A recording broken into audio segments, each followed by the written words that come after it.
Mino Line Media presents the Business First Podcast. Hi, all, and welcome to a new episode of Business First with Sonia Aline. I am your host, and today I am thrilled and excited to have the Tony Award-winning, Grammy-nominated talent, Melba Moore. Miss Melba Moore, for over 50 years, has broken barriers on Broadway, in television, and in music. She is a 5-octave range singer who is the first female pop and R&B artist to perform a non-operatic solo concert at the New York City Opera House and the Olympia in Paris. She also has 8 top 10 R&B hits. Some of our favorites, You Stepped Into My Life and Love's Comin' At Ya. She was recognized for her broad accomplishments with a star on the Hollywood Walk of Fame, August 10th, 2023, last year. She has also worked as a film actress and is still releasing music. So in Love from the album Melba Moore Imagine was released last year, a project co-produced with her daughter, Charlie. Welcome, Miss Moore. How are you? Thank you so much. So with all of this that you have done over all these years, what is it like to have worked on this last project, or this latest project, I should say, with your daughter? Oh, fantastic. A whole new relationship that we begin and establish with each other. But I guess my mind is really focused on getting ready to do a performance at 54 Below here in Manhattan, because I've had to script it and kind of focus on one area of my life instead of the whole thing. Was very often interviews with, well, how did you begin? Well, we're not starting at the beginning right now. So I guess my focus is really kind of on my Broadway aspect of my life. And very often is really on the R&B side, because I always have a new project out, thank God. That's right. But right now, my mind is kind of on the first Broadway show that I did, which was Hair, which was really kind of about hippies. So, it wasn't really about Black people. Right, it wasn't. That's why you were breaking barriers. Right. I'm focusing on that side of it. And I guess that really kind of put me on the map, not that show, but that part of my life, because I got into the show through doing backup recordings. One of the recording sessions was for the composer and music director, Galt McDermott, of the show, and they were still casting. So I didn't get into it the normal way. So I have this wonderful Broadway background that I knew nothing about, but kind of fell into, like, well, I don't want to cheat God by saying it was good luck. It was a wonderful blessing, because once I got in, I stayed there for over a year and a half. So I was learning how to act on the job. I think that's what's interesting to me. So I'd like to tell that part of the story a little bit. And I wound up I became the first Black actress to replace a white actress, because all the female leads kept leaving, and they were always white. But Right. one of And one of them happened to be Diane Keaton. Right. So that was in Les Miserables, no? No. I didn't. No, so then you did that twice then? No. Was that a second? Okay. No, but you're on the right track. Okay. So in Hair, I replaced Diane Keaton. That was the musical Hair. But then I got into, one of the people told me about auditions for Pearly. That's really what put me on the map, because I got a Tony Award for that. That put me on the Ed Sullivan Show, on Johnny Carson's show. It put me like worldwide. Well, they weren't global yet, were they? They were still like America. It was America, but everybody was watching America. So yes, Johnny Carson was world renowned.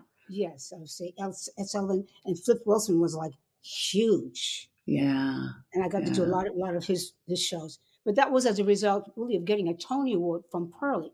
Once that happened, all of the doors were open for me, and the doors that were normally not open to Black people were open. Right. Because I may have been I wasn't the first, but I was among the first. I was the first one to get a Tony Award in my category. Right. To be a Black person. Right. Not the first person. I'm not that old yet. But. Right. But that happened, and then I really basically started to have some recordings become very popular, and that took me a whole another route. But uh, later on, I was out trying to do a one woman play. I was trying to write a play, and I Hmm. wound up in this little town where I was mounting it. And the person that came back to say hello to me happened to be the casting director for Les Miserables. That's what you're getting ready to talk about. Okay, that's right. That's So it right. did happen again, kind of, Right, it because did. when he came back and said, "Well, I knew you could belt it out and everything," but I put a classical song in my little play because it was autobiographical, and I was talking about how I had studied classical music in college. That was part of the story. But he said, Right. "I didn't know you could sing classical music. I didn't know you could sing opera." So he said, "Well, I'm not going to. I saw you in Pearly, so I'm not going to ask you to audition for Les Miserables, but I'm going to take." This was a little town, so he was going to go back to New York, have a meeting with his producers to see if they could find a place for me in Les Miserables. And I said to his face, "Oh, Les Miserables! Wow, that's wonderful." But I said to myself, "Wait a minute. Les Miserables is about the French Revolution. That's not about black people. Right. So good luck with that." But he came back and offered me the role of Fantine in Les Miserables. So I became the Yeah, first black actress to play that role. to That's play what's that role as well. that's Yes, that's what I crazy. remember. Yeah. Yeah. That's incredible. What is it that you think allowed you to be so successful across all of these different areas? It was, again, you sang classical, you sang pop, you sang R&B, but you were also able to act on stage as well as on film, and of course have all of these. You had a talk show with Clifton Davis, or a variety show with Right, Clifton Davis, and then and these top 10 hits. Like, that's very unique for an artist to be right. successful in all of these areas. Well, I think it was good luck and finding out on the job that you could do these things when the opportunities came. Because in some cases, in the first case, I didn't even have an agent or a manager. But my first job was as a public school teacher. Right. You could forget where I came from, not to drag the number. And I got into that. I got into the industry through some people that I met in the backup studio recording. So that's what I was trained for. I could do that. And the person happened to be Valerie Simpson. So I Right. guess I'm going to tell you there's a lot of good luck here. And then you get in these situations and you say, okay, well, I'll try that. And here was a situation where they were looking for interesting personalities. And basically, they Right. would train you on the job. Right. So that's how that happened. And I got to be really kind of good at that. So, Right. Well, and that's what I was going to say. You were also ready for all of these opportunities. It's not like the opportunities just showed up. And I mean, they may have showed up, but you were really prepared for not to take it to the next level. well, I think I was because, like, for instance, in college, we did operas. That's basically singing a story, singing a. That's not the same as speaking words, but you do kind of get some aspect that you have to act. You're not just it's not like an R&B record where you're just singing the song. Nobody even cares what you Right. look like if they love you. No, you're actually playing a character. That doesn't make you an actor. But now that you've asked a question, I think that was at least part of the training. And Right.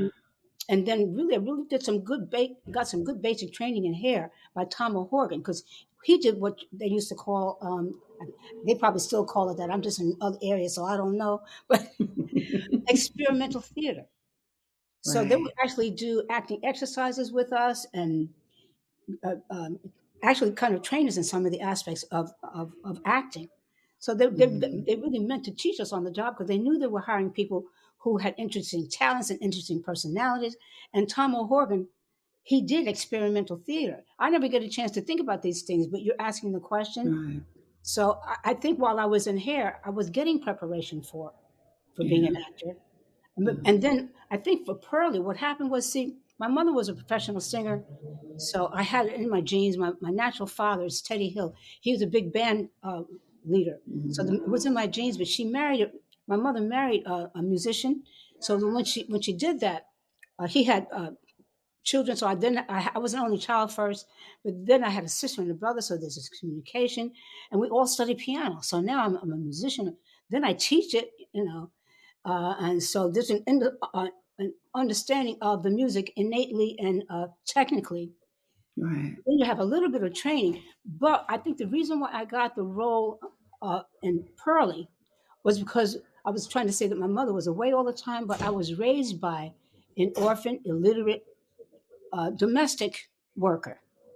And Wow. that's actually the role that I played, Oh, okay. So it was one that you were familiar with, to say the least. to say the least. And then I think it's very American because we all come from somewhere else. So we all have two cultures that we bring with us. And of course, African American understand very well how we Right. can lapse right into our Southern culture. Right. But Right. but I didn't know it was going to like get me a Tony Award, you know. Right. And see, and that's what, yeah, that was the point, that the level of performance, the level of excellence that you had brought to each one of these opportunities is what, in fact, had propelled you into the next great Yes, thing yes, that allowed us to enjoy this talent. There's been a lot of changes in the entertainment industry over the last several decades. What is it that you see today that you like and that you kind of maybe wish you had access to when you were coming up? But what are some of the things that you are glad that you experienced in your journey that you really wouldn't want to trade with what's happening today in today's entertainment I pretty much industry? wouldn't want to trade anything now because I'm here talking to you because the industry. I'll take people like D Nice. You know who he is, right? Yes. Okay, well, Yeah. people like him, people like Lunel, people like Cat Williams Yeah. reached forth and embraced me and made me part of their platform.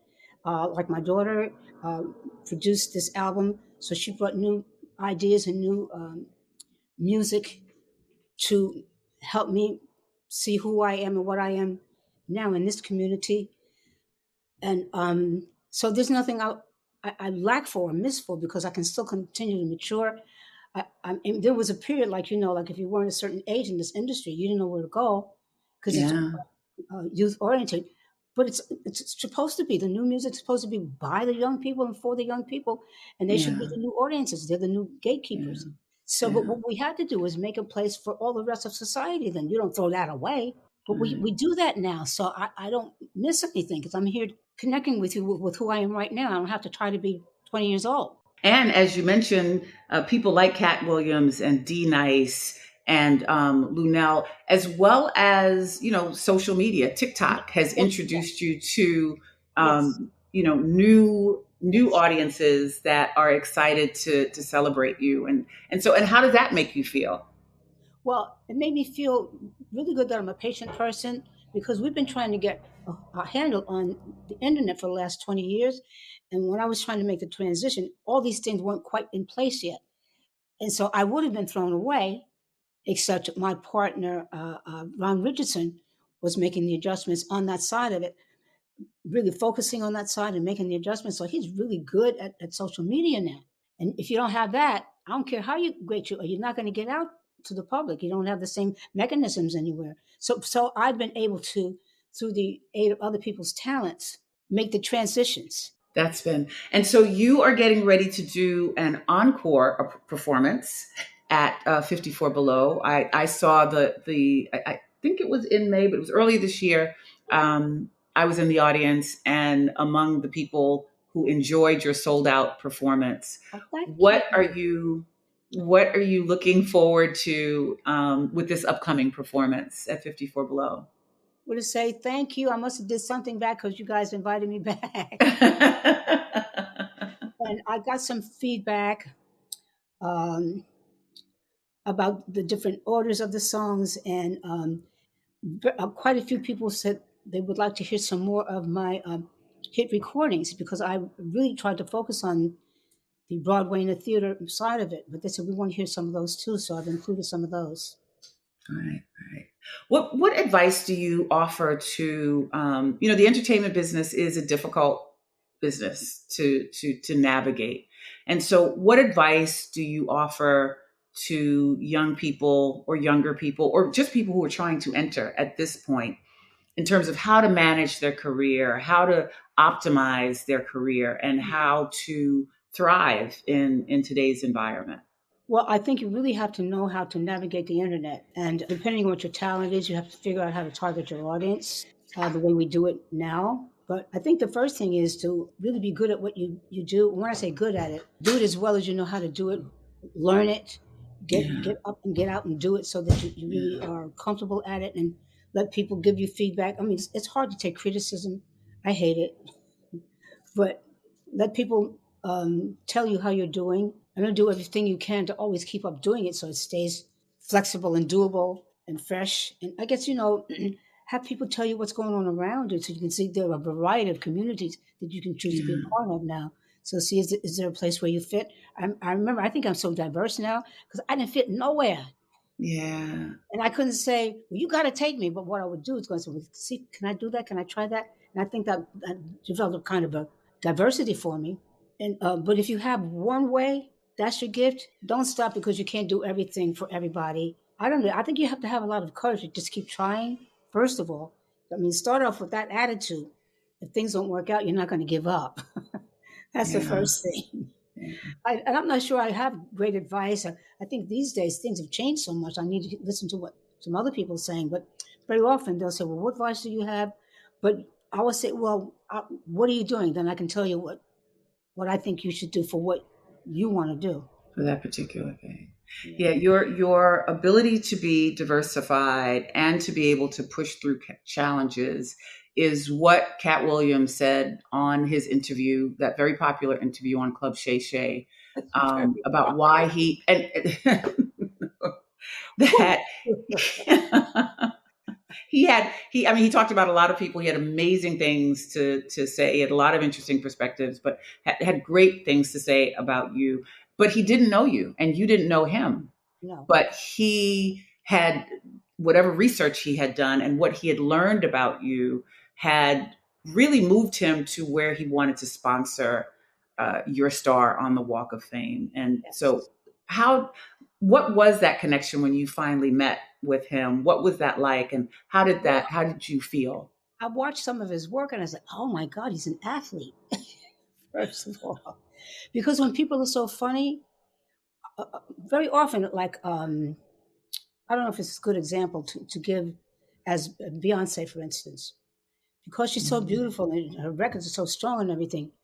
Forget that she's not just standing up and kind of moving a little bit when she's doing this. She's an athlete. This is ridiculous. This, first of all, the way to be able to coordinate the thinking with all the things that you're doing,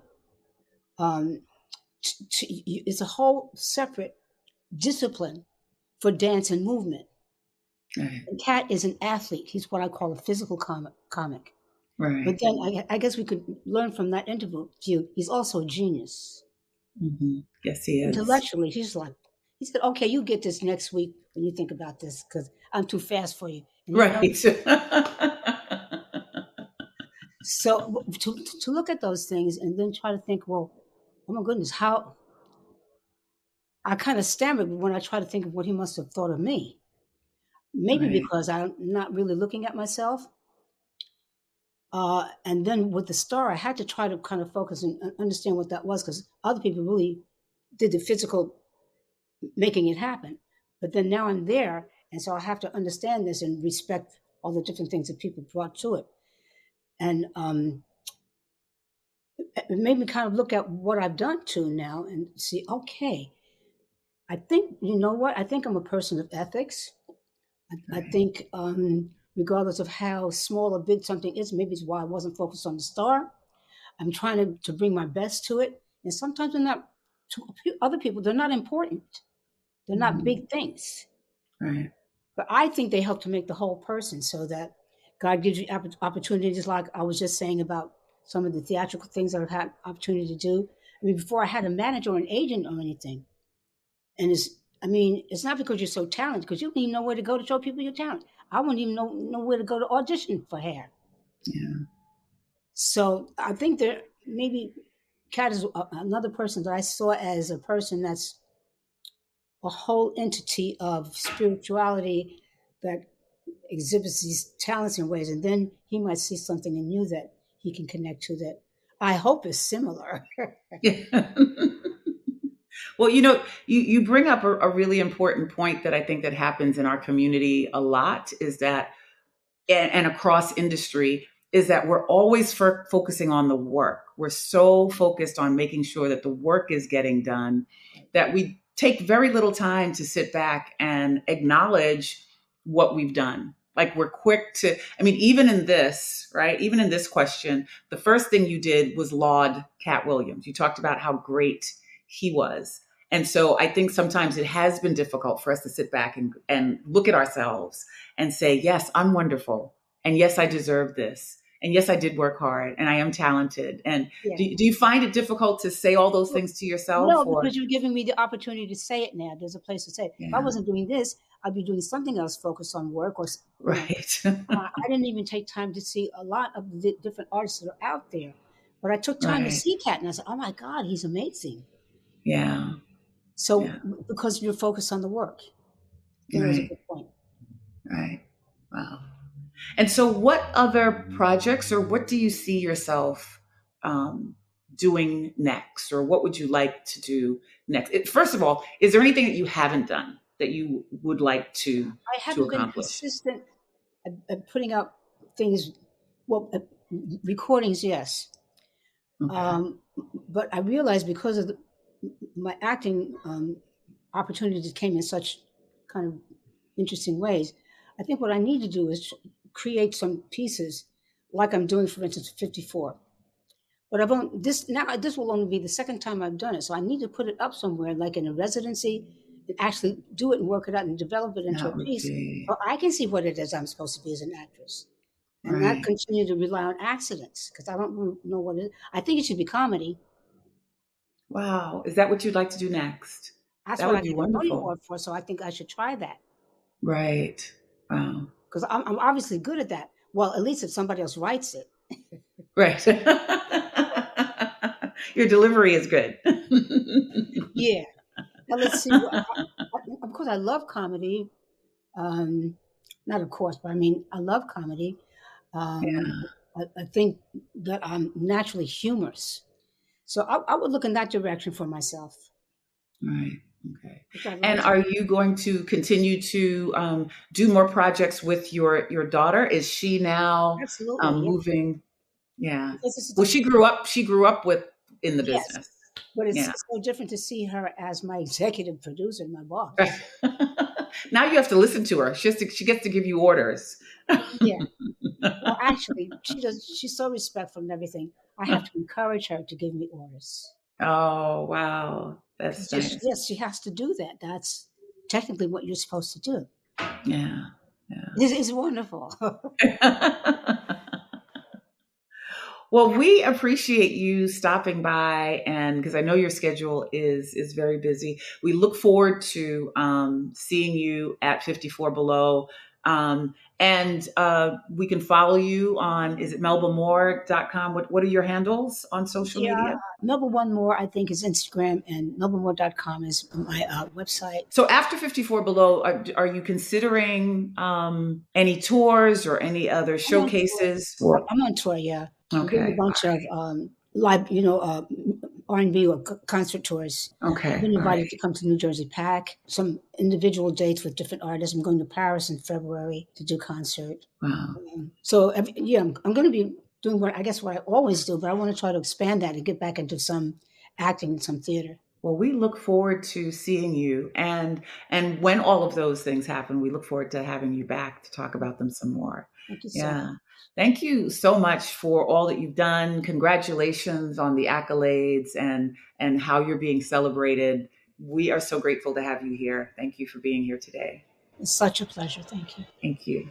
Thank you all for listening. We'll be back again next week with another great guest. Take care. The Business First podcast is hosted and produced by Sonia Aline. Executive producer Ken Johnson. Find the Business First podcast on Apple Podcast, Stitcher, Spotify, Odyssey, iHeartRadio, Amazon Music, TuneIn, or wherever you get your podcast. On social media on IG at business_first_podcast. Follow the Mean Old Line Media Podcast Network on IG at Mean Old Line Media. Get the Mean Old Line Media app in the App Store or Google Play. The Business First Podcast is a Mean Old Line Media production.